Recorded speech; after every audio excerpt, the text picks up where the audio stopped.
كنشكرك على هذا السؤال. في الحقيقة واحد الوزيرة تكلمت على 90,000 موظف شبح، وتنظن هذا الرقم يقدر يكون قريب من الحقيقة لأن هي عندها معطيات وعندها.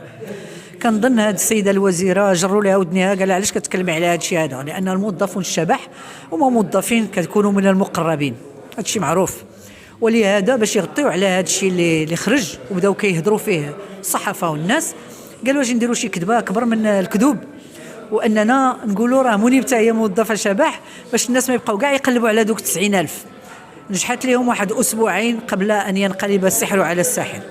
أنا أستاذة ما غاديش يمكن لك نفتخر، أنا أقوم بواجبي بكل مسؤولية. كنقري في الكلية ديال العلوم عين الشق منذ كان عندي 25 سنة، وكنت من الأوائل اللي انخرطوا في النقابة، وكنت كاتبة محلية.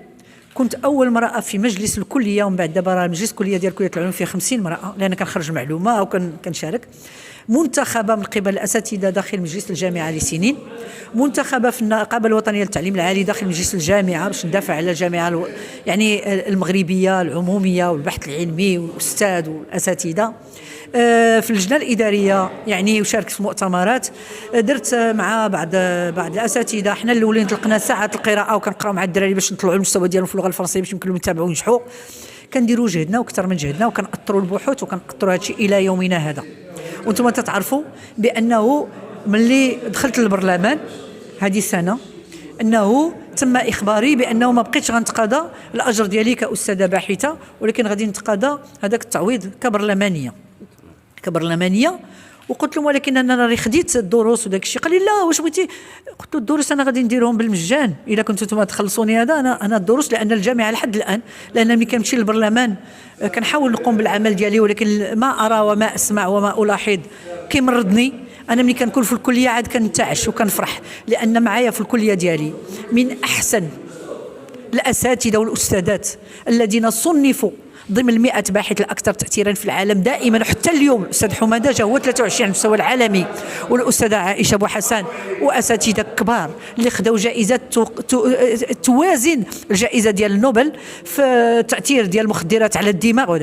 أنا وسط واحد المجموعة علمية وهذه أكبر منا عندي، وهاد الأساتذة النزهاء الشرفاء والأستاذات النزيهات الشريفات واحد العدد منهم ولاو رؤساء جامعة وعمداء وكيخدموا بتفاني من أجل أن تنهض الجامعة والبحث العلمي العمومي في البلاد ديالنا. ورغم أنني ما مضطراش العام اللي فات أنني نقري مشيت الكلية، وهذا العام كذلك عيطوا لي أساتذة وهما تيطلبوا مني عافاك بغيناك وتجي ونشوفوك، حيت انا كنقوم بالعمل ديالي بحالهم وغادي نقري في الاسدس الثاني، لان ملي كنشوف الطلبه هذيك هي الفرحه الكبيره ديالي، وكنحس بالفعل بانني كندير شي حاجه. وهاد الناس انا كنقول للمغاربه راه هاد الناس حاولوا يطفيو فينا الحس النقدي. راه ملي يجيك شي خبر يا ايها الذين امنوا اذا جاءكم فاسق بنبأ فتبينوا، والآية راه حافظينها المغاربه كاملين. اذا انا بالنسبه لي ما تبقاوش تطيقوا اي حاجه.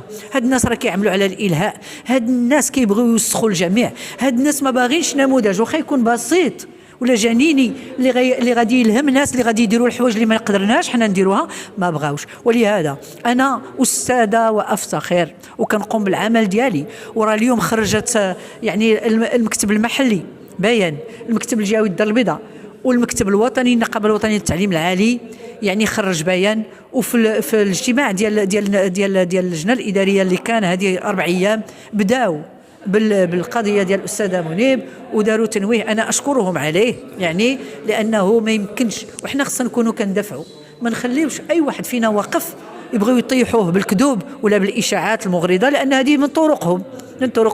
ولكن ما تنظنش ان المغاربه الشرفاء انطلع عليهم هذا الشيء. وشفت شي وحدين كيضاربوا قبل ما يسولوني وكانوا على يقين بانني لم اخلي القسم يوم.